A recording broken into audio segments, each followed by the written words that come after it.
உடல் அடக்கம் தொடங்கி நடைபெற்று வருகிறது. இந்த நேரத்தில் அங்கே காவல்துறை அதிகாரிகளோடு அடுத்த கட்ட ஆலோசனையையும் நடத்தி வருகிறார் பிரேமலதா விஜயகாந்த். ஏன்னா இந்த இறுதிச் சடங்கு நிகழ்வுகள்லாம் முடிந்த பிறகு அதன் பிறகு இங்கே வரக்கூடிய தொண்டர்கள், ஏன்னா 2 நாளில் வர முடியாத தொண்டர்கள் இருப்பாங்க. இந்த மனங்கள் எல்லாம் விஜயகாந்த் நினைத்து கொண்டிருக்கும். அவர்கள்லாம் குறிப்பாக இப்போ வெளியில் இருக்கக்கூடியவர்கள் இந்த இடத்துக்கு வரணும்னு நினைப்பாங்க. அடுத்து என்ன விதமான பாதுகாப்பு அப்படின்ற கேள்விகள்லாம் ஏற்பட்டிருக்கிறது. இறுதியாக அவருக்கு மரியாதை செய்யக்கூடிய அவருடைய உடலை வைத்திருக்கக்கூடிய சந்தன பேழைக்கு காவல்துறையினரே தாமாக சொந்த விருப்பத்தில் மரியாதை செய்வதை நம்ம பார்க்கிறோம். நடிகர் மனோகர் நம்ம பார்க்கிறோம்.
விஜயகாந்த் உடல் சந்தனப்பேழையில் வைக்கப்பட்ட பிறகு அவருக்கு தங்களுடைய இறுதி மரியாதையை முதல்ல பூக்களால் தெரிவித்தார்கள். அதன் பிறகு அங்கே இருக்கக்கூடியது மண்ணல்ல, எங்களுடைய மனசாட்சி அப்படின்னு அவர்கள் தங்களுடைய இறுதி அஞ்சலியை செலுத்திட்டு இருக்காங்க.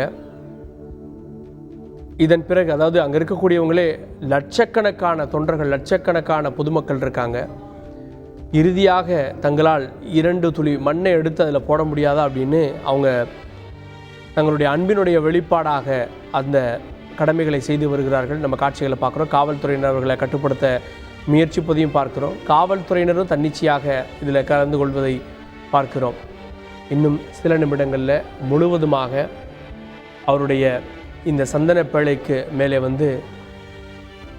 மண் கொட்டப்பட்டு அதன் பிறகு அவருக்கான தற்காலிக நினைவு இங்கே நிறுவப்படும்.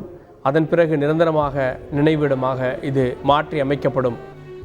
அதுவரையில் எண்ணங்களில் மனங்களில் நீங்காமல் நிறைந்திருப்பார் விஜயகாந்த்.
செய்திகளை உடனுக்குடன் தெரிந்து கொள்ள உடனே சப்ஸ்கிரைப் பண்ணுங்க.